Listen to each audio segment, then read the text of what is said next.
Turma, para resolver esse número 3 aí da página 287, tá? Vou resolver com vocês, que ela é um pouquinho mais enjoadinha, porque ela fala sobre reações consecutivas.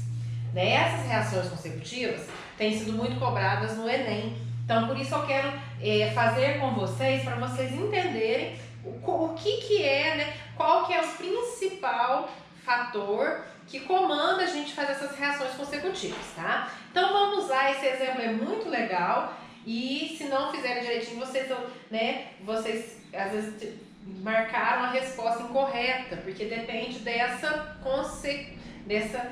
reações consecutivas, dessa consequência de uma com a outra, tá? Então vamos lá, ó. Acompanhem comigo na página 287, número 3. Deixa eu colocar aqui.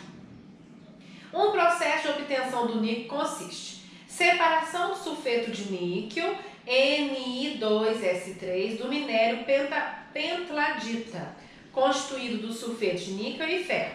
Tá, separação, então processo físico, lembra que a gente falou no primeiro ano? Processo físico, os métodos de separação de mistura, né? Tem centrifugação, destilação, tem todos aqueles métodos lá que a gente já viu no primeiro ano, tá? Então, separação não forma reação química. Eu vou só retirar por processos físicos. Depois, número 2, aquecimento do sulfeto de níquel. O sulfeto de níquel já me falou lá em cima qual que é a fórmula dele, que é o Ni2, né? Ni2S3. Então, aquecimento do sulfeto de níquel ao ar. Então, ao ar, né? Então, sempre a gente vai considerar quem? O oxigênio, tá? Com formação de quem? Então, vai formar quem? O óxido de níquel, aí até me deu a fórmula, NiO. Por que já me deu a fórmula? Porque não tá me falando o níquel. Se vocês for pegar na tabela, vocês vão perceber que ele é um metal de transição, então ele vai ter cargas diferentes do que vocês percebem aqui, né? Então, aí já me deu qual forma que é. E o dióxido de enxofre. Então, vamos lá. Então, me deu essa forma.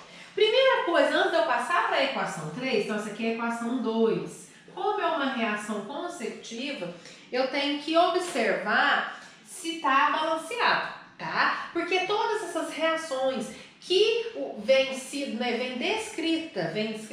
em palavras, em forma de palavras, o exercício entende, a gente tem que montar de acordo com o que eles estão falando. Mas, ao montar, eles não nos dão a proporção balanceada. Então, primeiro eu tenho que fazer o balanceamento. Então, vamos lá. Começando por metais, o níquel. Níquel tem 2 aqui, eu vou colocar um 2 aqui. Tá. Oxigênio, a gente vai deixar pro final. Enxofre. Enxofre eu tenho 3, vou colocar um 3 aqui. Né? Lá, 3 vezes um enxofre fica 1, 3. Enxofre está balanceado. E o oxigênio? O oxigênio é que eu tenho menos, eu vou dar onde tem maior quantidade. Então, eu tenho 2 Os aqui, né? Vou até fazer de vermelhinho para não confundir. Tem 2 O aqui, mais 3 vezes 2, 6 O. Então, no final, eu vou ter 8 oxigênio. Então, que número que eu vou colocar aqui para dar 8 vai ser 4. 4 vezes 2, 8. Tá.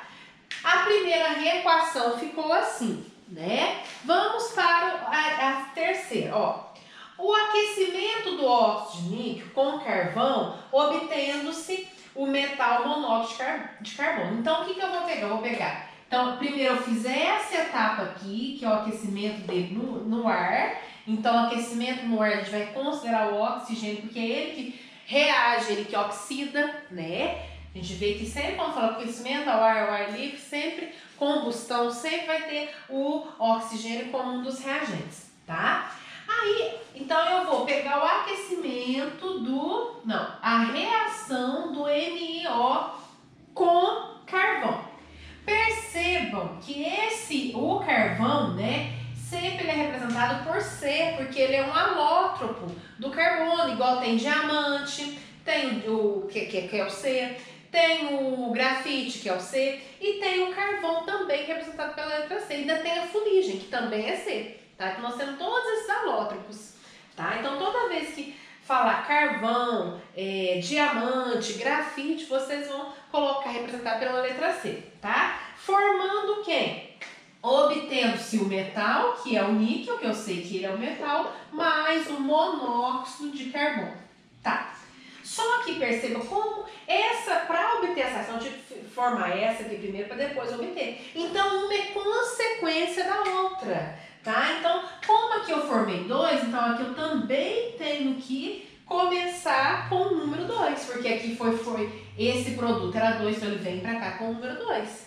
Aí agora eu vou, balancear essa equação. Se eu tenho 2Ni, vou colocar um 2Ni de cá. Se eu tenho 2O, vou colocar, o O é o último, perdão. Eu tenho um C, tenho um C de cá. Só que eu tenho quantos O? 2. Então, vou colocar um 2O de cá, 2O. E o carbono ficou desbalanceado, então agora eu vou colocar um 2 aqui, né? Vou passar uma equação, uma linha e vou fazer a somatória dessas reações consecutivas. Por quê? Olha lá, o exercício me pergunta.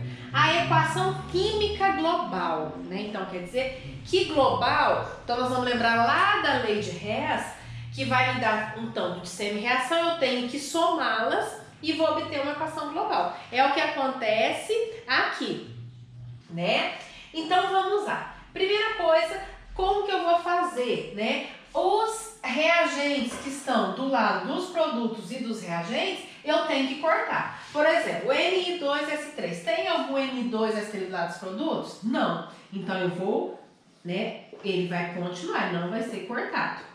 Tá? Não é 2 não, Ni, que é só NiS3, mais oxigênio. Tem algum oxigênio do lado de lá para que eu possa cortar ou diminuir a quantidade? Não, eu só tenho ele de cá. Se tivesse o outro oxigênio do mesmo lado, a gente somaria, Então, aqui vai ficar 4O2. Tá, ainda tem reagentes aqui, ó. Então, eu vou somar todos os reagentes, depois eu vou calcular a linha dos produtos. 2NiO. Tem algum NiO do lado de lá? Tem aqui, ó. Então, vou cortar aqui, Então, não sobrou nada, que era 2 e 2. Tem algum carvão, algum C do lado de lá? Não. Então, eu vou somar aqui. 2C. Formando, começa lá na linha de cima dos produtos. O SO2 não tem do lado de cá, porque se tiver a gente tinha cortado, então eu vou copiar. Sobrou o 3SO2. O Ni sozinho não tem, senão eu já tinha cortado, mas é bom a gente estar sempre observando para ver se eu fiz esqueci alguma coisa. E mais 2CO, tá? Então, nós vamos observando aí nas opções. A opção que tem exatamente, olha lá, NiC, 42, 2C, é a opção da letra D. Entenderam? Tá? Então, é assim, Eu fiz questão de gravar esse vídeo porque esse tipo de questão é uma questão que vem sendo cobrado no Enem, tá? De reações consecutivas, em que eu vou ter e dá mais um jeito, dá mais enjoadinho, porque vem falando sobre em forma de palavras, não vem descrita a equação para eu estar cortando, tá bom? Então, reação consecutiva, eu tenho que sempre pensar. Normalmente, os produtos da primeira reação são reagentes da segunda reação, como aconteceu aqui. Então, eu tenho que respeitar os coeficientes, tá? Então,